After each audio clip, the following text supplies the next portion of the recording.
கஷ்டமோ நஷ்டமோ நீ இருந்துக்கோ அப்படின்னு சொல்லி அனுப்புகிற தாய்மார்களும் இருக்காங்க, தகப்பன்களும் இருக்காங்க. இது செத்தே போனாலும் பரவாயில்ல வந்துடாதுன்னு சொல்லக்கூடிய இன்றைக்கும் நடந்துக்கிட்டு தான் இருக்கு. வன்முறைங்கனாலே நம்ம அடி, அதுதான் நம்ம பார்க்குறோம். அது மட்டுமே வன்முறை கிடையாது. மன ரீதியான வன்முறை, அலட்சியமாக பார்க்கறது, நீ அசிங்கமாக இருக்க, நீ அழகாக இல்லை அப்படின்னு சொல்கிறது, இந்த மாதிரியான விஷயங்கள். நகரப்பகுதிகளில் டிவோர்ஸஸ் அதிகமாக நடக்கிறத நம்ம பார்க்குறோம். கிராம பகுதிகளில் பெண்கள் கல்வி அறிவு பெற்றிருக்கிறாங்க, ஆனால் அவங்க வந்துட்டு இதை நோக்கி நகர முடியல அப்படிங்கிறது வந்துட்டு இன்னும் அந்த பழமைவாத கட்டுக்கள் அங்கே இறுக்கமாக இருக்கிறதால அறுத்து விட்டுலாம். நீ வேண்டாமா, இன்னையிலேருந்து நீ வேற, நீ ஒரு கல்யாணம் பண்ணிக்க, நீ ஒரு கல்யாணம். இன்ஃபேக்ட் அது பெட்டராக இருந்தது. ஒரு கணவன் வந்துட்டு இயல்பா டாமினேட் பண்ணுவாங்க. ஒரு பொண்ணு இருந்தாங்கன்னாக்கா ஆணாதிக்க சிந்தனை உள்ள ஒரு சமூகம்ன்றதால இதை தாண்டி நிறைய விஷயங்கள் இருக்கா? பெற்றோரோட இன்டர்ஃபியரன்ஸ் இதுதான் பிரைமரி. பொண்ணு வீட்லயா பையன் வீட்லயா? ரெண்டு பக்கம். ஏன்னா இன்னைக்கு தகாத உறவுகளோடு பழக ஆரம்பிச்சு இங்கே கிடைக்கக்கூடிய சந்தோஷமும் இங்கே கிடைக்கக்கூடிய நிம்மதியும் எழுந்துட்டு இருக்காங்க. அதுக்கு இன்னைக்கு நிறைய சான்சஸ் இருக்கு. இரு பாலருமே அவங்களுக்குள்ள ஒரு கண்ட்ரோல் இல்லாமல் போயிடும். அந்த கணவர் எந்த நேரமும் மனைவிக்கு கொடுக்க வேண்டிய முக்கியத்துவத்தையோ அந்த உறவுக்கு கொடுக்க வேண்டிய முக்கியத்துவத்தையோ கொடுக்கல, இல்லை அந்த பெண் அந்த கணவருக்கு கொடுக்கல. இது ஒரு காரணம். This is not the main reason R the major reason. எனக்கு இந்த திருமணத்தை பாதிக்கிறது எதுன்னு கேட்டிங்கன்னா, இமோஷனல் இன்ஃபிடெலிட்டி. தப்பு செய்ய வேண்டாம், உடல் ரீதியான தவறு செய்ய வேண்டாம், ஆனால் அவங்க இல்லாமல் என்னால் இருக்க முடியல, அவங்கள தான் நான் எல்லாத்துக்கும் ஆங்கராக வச்சுருக்கிறேன் அப்படிங்கிறதும் என்னை பொறுத்த வரைக்கும் ஒரு திருமணத்தில் ஏற்படக்கூடிய ஒரு பிழை தான்.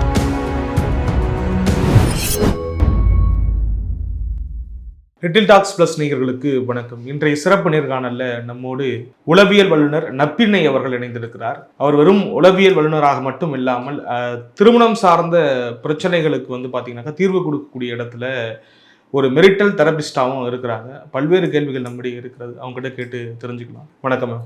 வணக்கம்.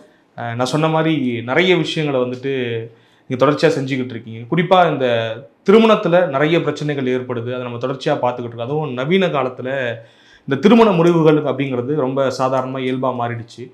எந்த அளவுக்கு மாறி இருக்கு? முன்பு நம்ம ஒப்பிடுகையில் ஒரு 20-30 ஆண்டுகளுக்கு முன்பு இருந்த நிலை இப்போ என்னவா மாறி இருக்கு? அதை முதல்ல எக்ஸ்பிளைன் பண்ணிட்டீங்கன்னா. இல்லை, நீங்கள் பார்த்தீங்கன்னா 30 ஆண்டுகளுக்கு முன்னாடிலாம் முறிவு அப்படிங்கிற வார்த்தை, திருமண ரத்து, திருமண உரிவுங்கிற வார்த்தையே தவறான வார்த்தை. இன்னைக்கு காலகட்டங்கள்லையும் அப்படி இருக்குது. ஆமாம், ஒரு பொண்ணு வீட்டுக்கு வந்துட்டான்னா, வாழ வெட்டியாக வந்துட்டா எப்படி, அதோட நீ அங்கேயே அட்ஜஸ்ட் பண்ணி இருந்துக்கோமா, கஷ்டமோ நஷ்டமோ நீ இருந்துக்கோ அப்படின்னு சொல்லி அனுப்புகிற தாய்மார்களும் இருக்காங்க, தகப்பன்களும் இருக்காங்க. இது அவமானம் அப்படின்னு நினைக்கிறது, செத்தே போனாலும் பரவாயில்ல வந்துடாதுன்னு சொல்லக்கூடிய இன்றைக்கும் நடந்துக்கிட்டு தான் இருக்கு.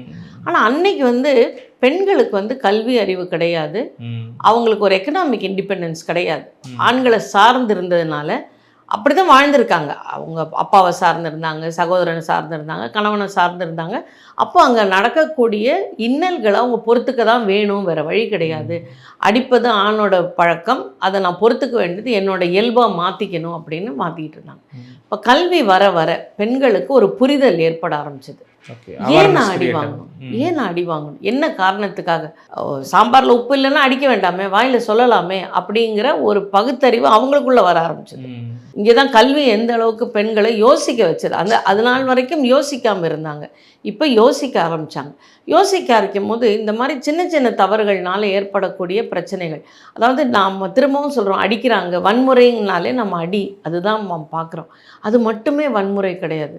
மன ரீதியான வன்முறை, மன ரீதியாக ஒருத்தரை அலட்சியமாக பார்க்கறது, நீ அசிங்கமாக இருக்க, நீ அழகாக இல்லை அப்படின்னு சொல்கிறது, இந்த மாதிரியான விஷயங்கள். அப்போ ஏன் நான் இதை எடுத்துக்கணும், என்கிட்ட என்ன குறை இருக்குது அப்படின்னு அந்த பெண் ஆராயும் போது, என்கிட்ட ஒன்றும் பெருசாக தப்பு இல்லை, இவன் சொல்கிற அளவுக்கு தவறானவளாக நான் இல்லை, அப்படியே நான் அழகாக இல்லைன்னா என்னை பார்த்து தான் இவன் திருமணம் பண்ணிக்கிட்டான், இன்றைக்கி நான் அழகாக இல்லைன்னு என்னை மன ரீதியாக துன்புறுத்துகிறாங்க. இன்னொன்று ஃபினான்ஷியல் ரீதியாக, என்னோடய பணத்தை எல்லாத்தையும், நானும் வேலைக்கு போகிறேன், என் பணத்தை எல்லாத்தையுமே அவர் வாங்கி வச்சு அவர் இஷ்டத்துக்கு செலவு பண்ணுறாரு, என்னோடய ஏடிஎம் கார்டு அவர்கிட்ட தான் இருக்குது, நானே வேலைக்கு போகிறதுக்கு அவர்கிட்ட தான் பணம் வாங்கணும். அப்படிங்கும்போது அங்கே ஒரு ஃபினான்ஷியல் கண்ட்ரோல் இருக்குது. ஓகே, ஃபினான்ஷியல் இண்டிபெண்டன்ஸ் இல்லை, என்னதான் வேலைக்கு போனால் என்ன வேலைக்கு போனால். அப்போ அந்த மாதிரியான பெண்கள் யோசிக்க ஆரம்பித்தாங்க, ஏன் நான் இந்த திருமணத்தில் இருக்கணும், ஏதோ ஒரு டாக்ஸிக்காக இருக்குல்ல, ஏதோ எனக்கு ஒரு வேதனை தருது இல்லை, இந்த இடத்துல நான் ஏன் இருக்கணும், என்னால் தனியாக இயங்க முடியும் அப்படிங்கிற நம்பிக்கை, கல்வி அவங்களுக்கு கொடுத்த ஒரு மிகப்பெரிய விஷயம். அப்போ நான் படித்தா தப்பான்னு கேட்காதீங்க. படித்ததுனால தான் அவங்களால பகுத்து ஆராய முடிஞ்சுது.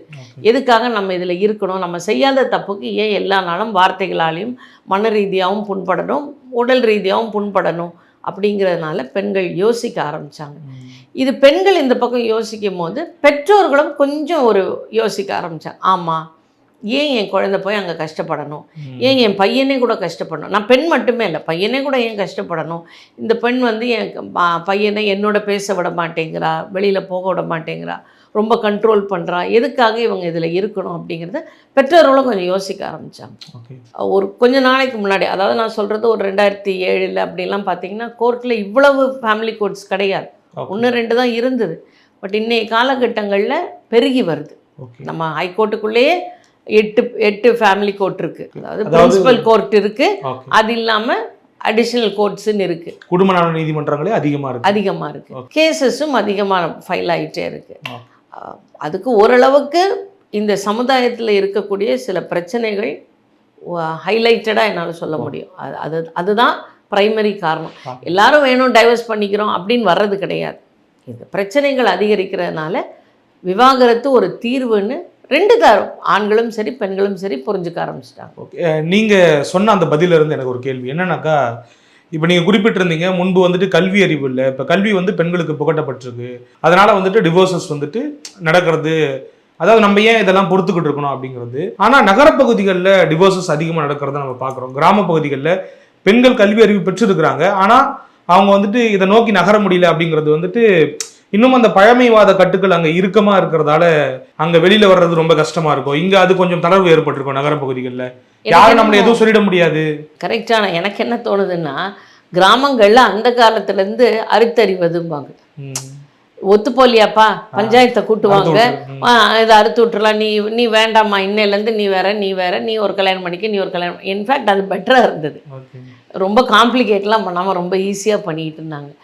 இன்றைக்கி அவேர்னஸ் இல்லைங்கிறது எனக்கு என்னமோ கிராமப்புறங்களில் மட்டுமே அவேர்னஸ் இல்லைன்னா நான் சொல்ல மாட்டேன். நான் முதல்ல சொன்ன மாதிரி தான் நகர்ப்புறங்கள்லேயும் கூட யாருக்குமே என்ன தெரியல பக்கத்து வீட்டில், ஆனால் என்ன நடக்குதுங்கிறத எப்படியோ கண்ணுக்கு அது மூக்கு வச்சு எப்படியோ வெளியில் செய்தி வருது, அதனால என்ன அசிங்கமாக பார்த்துருவாங்கங்கிற பயம் எங்களுக்குள்ளே இருக்குது. அந்த சிக்கல் நகரத்தில் இருக்கு எல்லா இடங்கள்லையும் இருக்குது. ஏன்னா நம்மளோட வளர்ப்பு முறையிலே அப்படி தாங்க சொல்லி வளர்த்துருக்குறோம். என்ன நினைப்பாங்க உன்னை பற்றி, பெண்ணுனா பொறுத்து தான் போகணும். இல்லை யாராக இருந்தாலும் சரி, நம்ம அம்மா சின்ன பிள்ளையில என்ன சொல்லுவாங்க, மார்க் வாங்கலைன்னா சித்தப்பா சித்திலாம் உன்னை பற்றி என்ன நினைப்பாங்க, அத்தை தப்பாக நினைக்க மாட்டாங்களா, அடுத்தவங்களுக்காக தான் வாழணும், அடுத்தவங்க என்ன தப்பாக நினச்சிடக்கூடாது அப்படிங்கிற எண்ணத்தோடு வாழும்போது, அது நகரமாக இருந்தானே கிராமமாக இருந்தானே, கிராமத்தில் இன்னும் கோர்ட்டு படி ஏறி அவங்க விவாகரத்து வாங்குறது வேணால் குறைவாக இருக்கலாம். பட் ஆனால் அங்கே வேற ஒரு முறையில் நடந்துக்கிட்டு தான் இருக்கு. நம்ம கிட்ட இருக்கக்கூடிய நியூமரிக்கல் டேட்டா வந்துட்டு அந்த டேட்டா மேட்ச் ஆகல. ஆக மொத்தம் 2 இடத்துலையும் நடந்துக்கிட்டு தான் இருக்கு. அது இன்ஃபேக்ட் கிராமங்களில் முன்னை விட நிறைய நடந்துக்கிட்டு தான் இருக்கு.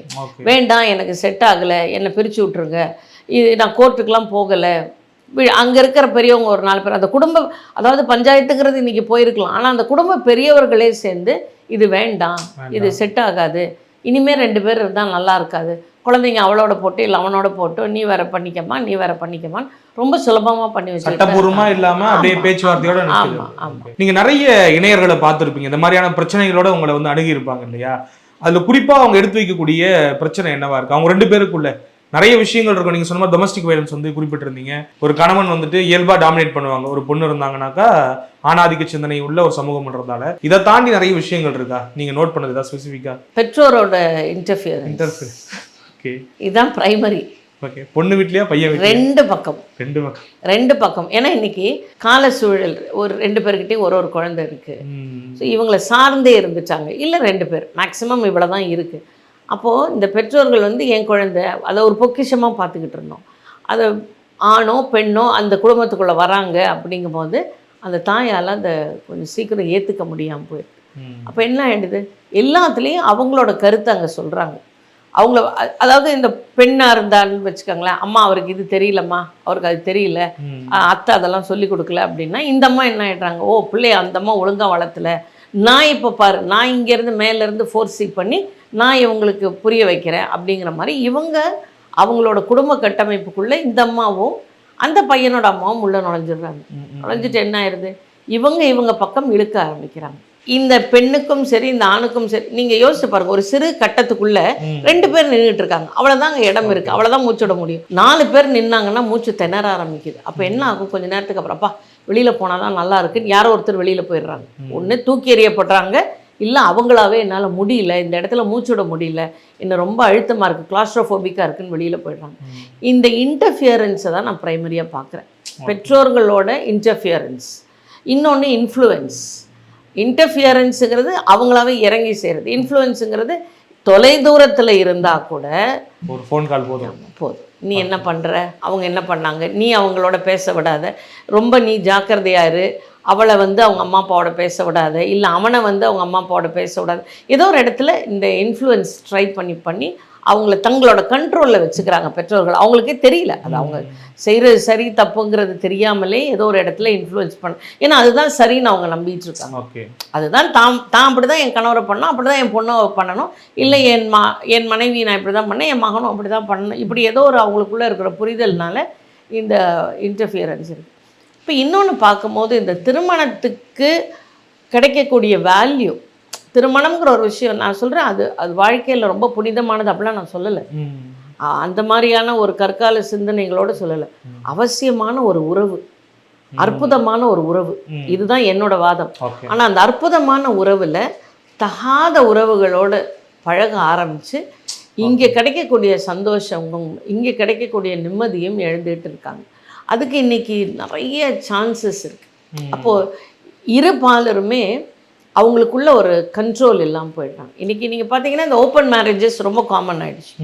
இதெல்லாம் ஒன்றும் தப்பு கிடையாது. அப்போது நம்ம முன்னோக்கி போகிறோம் அப்படிங்கிற எண்ணத்தில் பின்னோக்கி போயிட்டுருக்கோம். இல்லை மேம், இப்போ நீங்கள் சொல்கிற மாதிரி இந்த மாதிரியான உறவுகளுக்குள்ளே போய் சிக்கிறாங்க, இல்லீகல் அஃபருக்குள்ளே போகிறாங்க அப்படின்றீங்க இல்லையா, அதற்கு உந்தி தள்ளுறது வந்துட்டு குடும்பத்தில் நடக்கக்கூடிய அந்த பிரச்சனைகள் தானா, இல்லை ஃபேண்டசியாவே இந்த மாதிரியான விஷயங்கள் நடக்குதுன்னு நினைக்கிறீங்க? எது பிரதானமாக இருக்குது? ஏன்னா நிறைய பேர் முன்வைக்கக்கூடிய விஷயம் என்னன்னாக்கா, ஒரு கணவனோ இல்லை மனைவியோ தங்களுக்குள்ள கவனம் செலுத்திக்கல, சரியான முக்கியத்துவம் கொடுக்கலனா தான் இந்த மாதிரியான விஷயங்கள் அதிகமாக நடக்குதுன்னு சொல்கிறாங்க. ஆனால் உண்மை என்ன, நீங்கள் பார்த்த வரைக்கும், இது வரைக்கும் நீங்கள் அனலைஸ் பண்ண வரைக்கும் என்ன? அதுதான் காரணமானா நான் ஏற்றுக்க மாட்டேன். இமோஷனல் அன்அவைலபிலிட்டி அப்படிம்போம். அந்த கணவர் எந்த நேரமும் மனைவிக்கு கொடுக்க வேண்டிய முக்கியத்துவத்தையோ அந்த உறவுக்கு கொடுக்க வேண்டிய முக்கியத்துவத்தையோ கொடுக்கல, இல்லை அந்த பெண் அந்த கணவருக்கு கொடுக்கல, இது ஒரு காரணம். This is not the main reason R the major reason, இது ஒரு காரணம். ரெண்டாவது என்னோட ஆளுமை, எனக்கு ஒரு த்ரில் சீக்கிங் இருக்கலாம், ரிஸ்க் டேக்கிங் பிஹேவியர் இருக்கலாம், எனக்கு ஒரு அட்வென்ச்சர் சீக்கிங், ஏன்னா இதெல்லாம் தப்பு இல்லை, இது செஞ்சால் என்ன, இன்னைக்கு வந்து இதெல்லாம் செஞ்சாதான் இந்த சமுதாயத்தில் என்னை ரொம்ப பவர்ஃபுல்லாக பார்ப்பாங்க. இன்றைக்கி வந்து சரி தவறு அப்படிங்கிற ஒரு வரையறையே கிடையாது. எனக்கு தெரிஞ்சு உங்களோட சரி எனக்கு தவறாக இருக்கலாம், என்னோட தவறு உங்களுக்கு சரியாக இருக்கலாம். பட் பேசிக்காக இந்த சமுதாயத்துக்குன்னு சில வரையறை வச்சுருந்தோம். இதெல்லாம் தப்பு, ஒருவனுக்கு ஒருத்தி, மற்றவர்களோட புணரக்கூடாது, இது தவறு, திருமணத்துக்கு அப்புறம் வேற ஒரு ஆணையோ பெண்ணையோ நினைக்கக்கூடாது அப்படின்னு சொல்லிக்கிட்டு இருந்தோம். இப்போ இது என்ன ஆயிடுச்சுன்னா, இந்த ரெண்டுத்தையும் பிரித்து வச்சுருந்தோம் இல்லையா, இந்த பிரிஞ்ச கோடு காணாமல் போயிடுச்சு. எப்படி வேணால் இருக்கலாம், நம்மளோட விருப்பங்கள் தான் முக்கியம். அப்போ என்ன ஆகிடுது, திருமணம்ங்கிற ஒருவனில் வந்து 2 பேர், திருமணம்னா என்ன, இருமணம் இணைவது திருமணம். இப்போ அப்படி இல்லை, என்னோட விருப்பம் என்னவோ என்னோட தேவை என்னவோ, அப்போ நான் தனிப்பட்டு இருக்கிற அந்த திருமணத்தில் அந்த உறவுக்கு அழகே என்ன, 2 பேரும் சேர்ந்திருப்பது, இணைந்திருப்பது தான். நீங்கள் அழகாக ஒரு வார்த்தை சொன்னீங்க, இணையர். அந்த தம்பதியர்னு சொல்லாமல் இணையர்னு சொன்னீங்க. அப்போ இணையர்னா என்ன அர்த்தம், இணைந்து இருப்பது, 2 பேரும் சமமாக இருக்கிறது, அதனால தான் இணையர்னு சொல்கிறோம். அப்போ அந்த இல்லாமல் நான் எனக்காக மட்டுமே வாழறேன் அப்படிங்கிற குணம் இருந்தால் அடுத்தவங்களோட உணர்வுகளுக்கு நான் முக்கியத்துவம் கொடுக்க மாட்டேன். இது சரியாக தப்பான்னு யோசிக்க மாட்டேன், எனக்கு வேணும் இப்போ வேணும், இது சரி தப்பு அதை பற்றிலாம் நான் யோசிக்க மாட்டேன். இது ஒரு காரணமாக பார்க்குறேன். ஸோ இந்த மாதிரி பல்வேறு காரணங்கள் இருக்குது. ப்ராக்சிமிட்டி, நம்ம வேலைக்கு போகிற இடங்களில் கணவனோட மனைவி இருக்கிறதோ மனைவியோட கணவன் இருக்கிறதோ அவங்க 2 பேருக்குள்ள ஒரு புரிதல் இருக்கிறத விட வேறொருத்தர்கிட்ட நான் சொன்னால் அவங்க புரிஞ்சுக்கிறாங்க. ஒன்று நேரமின்மை, இன்னொன்று புரிந்து கொள்ளாமல் இருக்கிறது. இன்னொருத்தர்கிட்ட சொல்லும்போது அவங்க புரிஞ்சுக்கிறாங்க. அப்போ என்ன, அது ஒரு இமோஷ்னல் அட்டாச்மெண்ட் வரும். திரும்பவும் நான் சொல்கிறேன், நம்ம எல்லாம் வந்து இன்ஃபெடிலிட்டி அப்படிங்கிற ஒரு வார்த்தை ஆங்கிலத்தில் சொல்லுவோம். அப்போ செக்ஷுவல் இன்ஃபெடிலிட்டி, அதை தாண்டி எனக்கு வந்து இந்த திருமணத்தை பாதிக்கிறது எதுன்னு கேட்டிங்கன்னா இமோஷ்னல் இன்ஃபெடிலிட்டி. தப்பு செய்ய வேண்டாம், உடல் ரீதியான தவறு செய்ய வேண்டாம். ஆனால் அவங்க இல்லாமல் என்னால் இருக்க முடியல, அவங்கள தான் நான் எல்லாத்துக்கும் ஆங்கராக வச்சுருக்கிறேன் அப்படிங்கிறதும் என்னை பொறுத்த வரைக்கும் ஒரு திருமணத்தில் ஏற்படக்கூடிய ஒரு பிழை தான். இமோஷ்னல் இன்ஃபெடிலிட்டி, அவங்க தான் எனக்கு எல்லாமே. அவங்கக்கிட்ட சொன்னால் தான், அவங்களோட பேசாமல் என்னால் இருக்க முடியல, இல்லை பார்க்காம கூட இருக்கிறேன், வேறு எந்த வித தவறான எண்ணமும் எனக்கு கிடையாது. ஆனால் உணர்வு ரீதியாக நான் அவங்களோட ரொம்ப அட்டாச் ஆகிட்டேன் அப்படிங்கிற இன்ஃபெடிலிட்டி இன்னைக்கு அதிகரிச்சுட்டு வரதான் செய்யுது. இன்னொரு விஷயம் மேம் என்னன்னாக்கா, நம்ம நிறைய விஷயங்களை வந்துட்டு உடைக்கணும் அப்படின்னு சொல்லிட்டு ஆசைப்படுறோம். ஏன்னா பழமைவாதம் வந்துட்டு ரொம்ப நாளைக்கு நீடிக்கக்கூடாது. அந்த பழமைவாதத்தினுடைய பல்வேறு கூறுகளை உடைச்சாதான் நம்ம சமூகம் முன்னேறங்கிறத பார்க்குறோம். சாதியாக இருக்கட்டும், பல விஷயங்களை நம்ம அந்த மாதிரி தான் கையாடுறோம். இதையெல்லாம் ஒரு பக்கம் எடுத்துக்கிட்டு எல்லா விஷயத்தையும் உடைக்கணும் அப்படின்னு சொல்லிட்டு ஒரு எக்ஸ்ட்ரீமிட்டிக்கு போயிடுறாங்களோ எல்லாருமே, இந்த எக்ஸ்டெண்டுக்கு போயிடுறாங்களோ. நம்ம இந்த பக்கம் இருந்தோம், இப்படி வந்து நிக்கணும் அப்படின்னு யோசிக்காம அடுத்த கட்டத்துக்கு அப்படி போயிடுறாங்களோ அப்படிங்கிற ஒரு கேள்வி இருக்கு. எல்லாமே அப்படிதான். ஓகே, அதாவது மனிதர்களோட குணம் சில நேரங்களில் பார்த்தீங்கன்னா இங்கே இருப்போம், இல்லைன்னா இங்கே இருப்போம், நடுநிலை. அதுதான் தெரப்பியில் சொல்லி கொடுக்குறது. நீயும் ஜெயிக்கணும், நானும் ஜெயிக்கணும், அப்போ 2 பேரும் ஒரு மிடில் கிரவுண்டில் இருக்கணும். இப்போ நம்ம என்ன செய்கிறோம், இதெல்லாம் தப்பு, அப்போது இந்த எக்ஸ்ட்ரீம் தான் ரைட்ஸ். அப்படி இல்லை, எக்ஸ்ட்ரீமுக்கு போனாலாம் கரெக்டாக இருக்கணுங்கிறது இல்லை, நடுவில் நின்னாலே கரெக்டாக இருக்கலாம். அது வந்து கொஞ்சம் நாள் ஆகும் திரும்ப இந்த நடுவில் வர்றதுக்கு.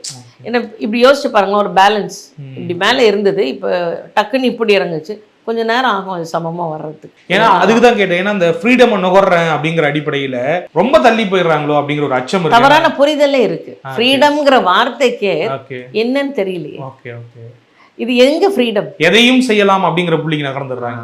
அதுதான் ஃப்ரீடம்னு அவங்க நினைக்கிறாங்க. அப்படி இருக்க முடியாது. நமக்குள்ள ஒரு சுய ஒழுக்கம், சுய கட்டுப்பாடு இருக்கும். அப்போ ஃப்ரீடம்னா அதெல்லாம் இல்லாமல் இருக்கிறது தான் ஃப்ரீடமா? எனக்குள்ள என்னோட சுய ஒழுக்கமே இல்லாமல் இருக்கிறது, நான் என்ன வேணால் செய்யலாம், தப்பே கிடையாது அப்படின்னு நான் நினச்சிட்டேன்னா அந்த எண்டுக்கு போயிடுவேன். நான் எதையுமே செய்யக்கூடாதுன்னு அவன் அடக்கி வச்சிருந்தது இந்த எண்டில். இல்லை எனக்கு சுய ஒழுக்கத்தை நான் தூக்கி போட்டுடலாம், சுய கட்டுப்பாடை நான் தூக்கி போட்டுடலாம், சுய சிந்தனையை தூக்கி போட்டுடலாம், என்னோட சுய கௌரவத்தை நான் தூக்கி போட்டுடலாம், இந்த எண்டுக்கு போயிடலாமா? அது உறவை பாதிக்கும், குடும்ப கட்டமைப்பை சிதைக்கும், எதை பற்றி எனக்கு கவலை கிடையாது, எனக்கு வந்து என்னுடைய சுதந்திரம் தான் முக்கியம் அப்படின்னு போகிறதும் தப்பு தான், நிச்சயமா தப்பு தான். அடுத்து என்னன்னாக்கா மேம், இப்போ இந்த மாதிரியான விஷயங்கள்லாம் ஒரு பக்கம் மேஜர் ரோல் ப்ளே பண்ணுது. இந்த ஃபினான்ஷியல் அது வந்துட்டு எவ்வளோ மேம்? ஏன்னா பொருளாதார சிக்கலுங்கிறது எல்லா குடும்பத்துலேயும் அதிகமாக இருக்கும். ஒரு குடும்பம், ஒரு நடுத்தர குடும்பம் இருக்குனாக்கா அவங்களுடைய எக்ஸ்பெக்டேஷன் ஒன்றா இருக்கும். அதை வந்து ஈடு செய்யக்கூடிய அளவுக்கு வந்து அந்த கணவர் இருக்க மாட்டார். அப்போ அது வந்து ஒரு ரோல் ப்ளே பண்ணுதோ? ஏன்னா நம்ம போகிற இடத்துல நிறைய விஷயங்களை பார்க்குறோம், இதையெல்லாம் நம்ம வந்துட்டு ஏன் நம்ம வந்துட்டு அனுபவிக்கக்கூடாது அப்படிங்கிற ஒரு ஆசை இருக்கும் இல்லையா? அப்போ அந்த பொருளாதாரம்ங்கிறது பெரிய ஒரு ரோல் ப்ளே பண்ணுதா எங்கேயாவது? பொருளாதார இருக்கலாம், பட் நான் அதை வந்து மேஜரா பார்க்கல. அதனால பெண்களோ ஆண்களோ தவறா போறாங்கிறது பார்க்கல. தவறானே கேட்கல நானு. ஒரு குடும்பத்துக்குள்ள சண்டையோ தகராறோ நிச்சயமா இருக்கு. நிச்சயம் பொருளாதார ரீதியா ஏற்படக்கூடிய பிரச்சனைகளை கேட்டீங்கன்னா திருமணத்துல பிரச்சனைகள் இருக்கு. அதாவது இவ்வளவுதான் உன்னால சம்பாதிக்க முடியுதா, இன்னமும் நம்ம கஷ்டப்பட்டுட்டு தான் இருக்கணுமா, ஏன் நீ வேறு வேலைக்கு போகக்கூடாது அப்படின்னு பெண்கள் ஆண்களை கேட்குறதா இருக்கலாம். ஆண்கள் பெண்கள் கிட்ட இவ்வளோதான் நீ சம்பாதிக்கிற, நீ ஆனால் எல்லா நேரமும் வேலைக்கு போகிற, என்ன லாபம் உனக்கு, ஒன்றா வேலைக்கு போகணும், குடும்பத்தையும் பார்க்க மாட்டேங்கிற. எனக்கு தெரிந்த ஆண்கள்லாம் எப்படின்னா, பெண்கள் வேலைக்கு போகணும் அப்படின்னு நினைக்கக்கூடிய நிறைய ஆண்களை நான் பார்த்துருக்கேன். அப்போது வேலைக்கு போகிற பெண்கள் வந்து நானும் உழைச்சிட்டு வரேன், இவர் வீட்டுக்கு வராரு, இவர் உட்காந்துக்கிறாரு, நான் தான் காஃபி போடணும், நான் தான் சாப்பாடு கொடுக்கணுமா? அப்போ நான் வேலைக்கே போகாமல் வீட்டில் உட்கார்றேன். ஒரு பழிவாங்கும் எண்ணத்தோடையும் சில பெண்கள் இருக்காங்க. வேலைக்கு பெண் போயிட்டான்னா தன் கையை மீறி போறா, அதனால அவள் வேலைக்கு போகக்கூடாது, அவள் அங்கே போய் கொஞ்சம் நேரம் சந்தோஷமாக இருக்கிறா, அதை விடக்கூடாது அப்படின்னு சொல்லி வேலைக்கு போக விடாமல் போயிட்டு இருந்த பெண்களை தடுக்கிற கணவன்மார்களும் இருக்காங்க. ரெண்டு பக்கமுமே சிக்கல் இருக்கு. ஏன்னா பொருளாதார தேவை இன்னைக்கு வந்து அகெயின் அதில் நீட்ஸ் அண்ட் வாண்ட்ஸ், தேவை எனக்கு ஆசை. அப்போ இது ரெண்டுத்துக்கும் நடுவில் இருந்த கோடு மறைஞ்சு போச்சு. எதெல்லாம் தேவைன்னு இருந்ததோ, எதெல்லாம் அவசியம் அப்படின்னு இருந்ததோ, இப்போ அதுவுமே வந்து இல்லாமல் இருக்க முடியும் நம்மளால், ஆனால் இப்போ தேவையாயிருச்சு, லக்ஸரி நீட் ஆயிடுச்சு. அப்போ எல்லாருக்குமே ஆசைகள் அதிகரிக்குது. ஆசை இருப்பது தவறே கிடையாது, ஆனால் அதுக்கு தகுந்த உழைப்பு இருக்கணும். ரெண்டு பக்கமும் அதுக்கு தகுந்த உழைப்பு இருக்கணும், அதுக்கு தகுந்த ஒரு ஃபினான்ஷியல் மேனேஜ்மெண்ட் இருக்கணும். இவ்வளோ தான் சம்பாதிக்கிறோன்னா இது எவ்வளோ சிக்கனமாக இருந்து நம்மளோட ஆசைகளை பூர்த்தி செஞ்சுக்கலாம். இப்போ ஒரு ஏசி வாங்கணும், கடன் வாங்கி வாங்கலாமா இல்லை சேமித்து வாங்கலாமா? அப்போ நம்மளோட செலவுகளை குறைச்சிக்கிட்டு சேமித்து அதை வாங்கலாமா. 4 தடவை வெளியில் சாப்பிட்றோன்னா அதை மாதத்தில் ஒரு தடவையாக்கி அந்த 3 தடவை சாப்பிடாம அந்த காசை வச்சு ஏசி வாங்கலாம். ஸோ இது பிளானிங் தான். இது 2 பேருமே பிளான் பண்ணி செய்ய வேண்டியது தான். என்னோடய சோஷியல் ஸ்டேட்டஸ் மேலே இல்லை, மற்றவங்கள மாதிரி இல்லை அப்படிங்கிற கோவத்தில் இவங்க 2 பேருக்கு நடுவில் ஒரு பிரச்சனைகள் ஏற்படக்கூடியது இயல்பு.